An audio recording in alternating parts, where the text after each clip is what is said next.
There's families of victims here today. Have you apologized to the victims?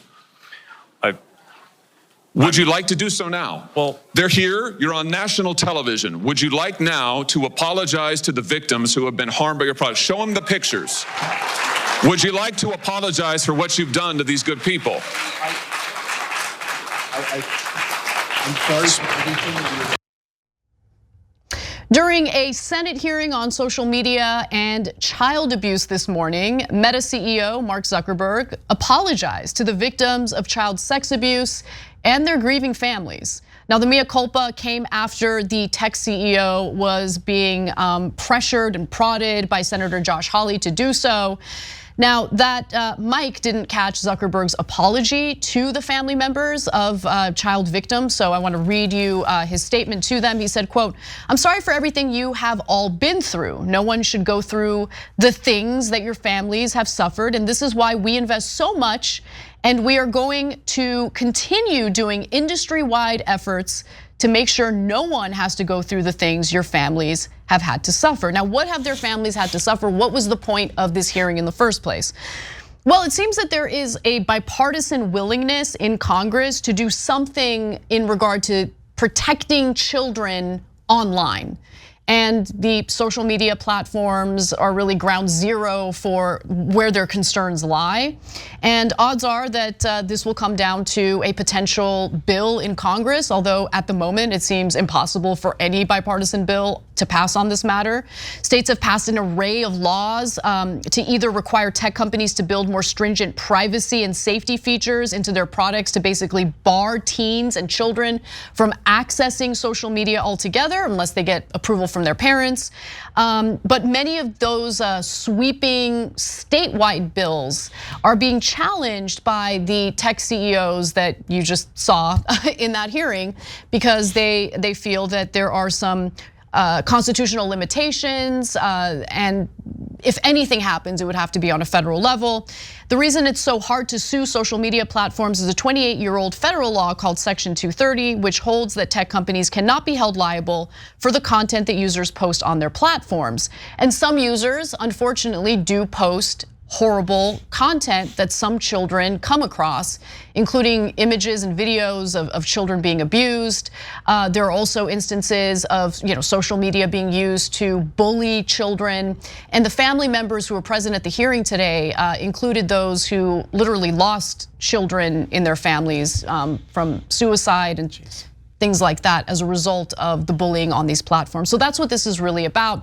But there are complications to repealing Section 230, and I think that's worth talking about. Maybe a few little ones. Just a few little ones, and then I'll talk a little bit about other proposals that are floating around in the Senate. But John, what do you think of this so far? I mean, there's like 7 different parts of this I want to talk about. We should just do the whole hour, I think. You could.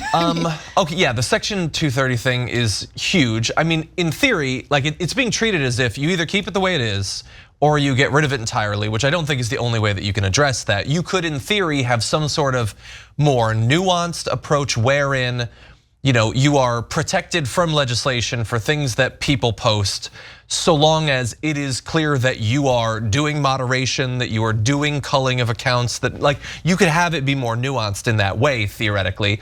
When it was made, social media didn't exist in nearly the form that it does right now. You could have it updated to reflect not only the proliferation of social media sites, but also what we have learned about moderation, the ways that it's used by bad actors. And the interesting thing is obviously they're focusing there on some of the most like high profile or hot button sorts of ways that kids are victimized online with bullying or showing them like clearly like insane things that they should never see. But of course, a lot of the damage that's done to kids is not that sort of content. It's stuff that's totally legal on the platform. It's stuff that is for the most part innocuous, but is seemingly innocuous, but could lead to all sorts of mental health issues for young people. For instance, Instagram. There have been studies showing how Instagram has a negative impact on the mental health of young girls, and it's mostly because of what's represented on Instagram, right? Everyone is showing their best life. Everyone looks like they're so happy and so fabulous, and women are post their edited images that make it seem like they're freaking supermodels. And that seeps into the heads of young girls who think that they're inadequate. Yeah, and it's so easy to do. Like I posted a photo to my Instagram earlier from the first picnic that my wife and I took our daughter to. So and in cute. the photo, we looked so happy, but we all hated the experience in each other. And we just had a John. smile for the camera briefly, Okay, he's and it lying. looked otherwise. Obviously, I'm lying, but yeah, that's totally true. And I think that we've gotten a much better grasp as a society of the ways that, especially young girls' mental health has been compromised. But the last couple of years has shown us very clearly that young men are being targeted as well. Yeah. And the funny thing about like the performative furor from Josh Hawley is, does he have a problem with the way people like Andrew Tate and the variety of clones of his are trying to break young boys' minds so that they can induct them into their army of basically unpaid slaves, effectively, for promoting their content on social media, instilling in them a hatred and fear of women? Does Josh Hawley care about that, about how a generation of boys are potentially being broken by these predators, these traitors to their gender? He doesn't care about that at all. He doesn't care about the way that right-wingers are trying to radicalize young people, the way that militias and white supremacist neo-Nazis online are using these platforms to victimize people. So he's right to be mad at Mark Zuckerberg. Mark Zuckerberg has done a lot of harm, but Josh Hawley is like the last person who should be commenting on this. Well, also, I mean, I would, look, at this point when I see these hearings, I can't help but roll my eyes because these hearings have substituted actual legislating and actual governing, and it's really just a grandstanding moment for Reality these show. members of Congress, exactly, to give their constituents this illusion of governance when in reality they're not doing their jobs in really tackling the matter in any way, whether it's holding tech companies responsible or, more importantly, maybe funding mental health services that could also benefit the very children that you're so concerned about, which could also reduce the number of school shootings that leads to children literally getting slaughtered in their own campuses. Like there's a lot more that you can look at other than just tackling tech CEOs during a Senate hearing that's only meant to grandstand and do nothing more. But with that said, I don't mean to minimize the role that social media plays. I think that the devil's in the details though. How do you legislate in a way that still protects our ability to express ourselves on these platforms without overreach by the executives at these platforms? Because I don't want it to be too censorious either. Repealing Section 230 would be a disaster because what it would mean is that the tech company would be held responsible for what someone posts on their platform. And if, look, they're not doing- No one would never abuse that to take down a platform they don't like. Here's what the tech CEOs would do. They would severely limit your ability to participate in the conversation. Okay? Facebook would just be like your profile picture and poking would come back, and that would be it. That would be bad. Yeah, so look, there are other possibilities. For instance, the Senate Judiciary Committee leaders said they hoped the hearing would help build momentum for a package of bills aimed at curbing child abuse materials online, including by allowing victims to sue companies for facilitation and by making it more difficult for platforms to dismiss such lawsuits. Sounds like reforms to 230 is what it sounds like.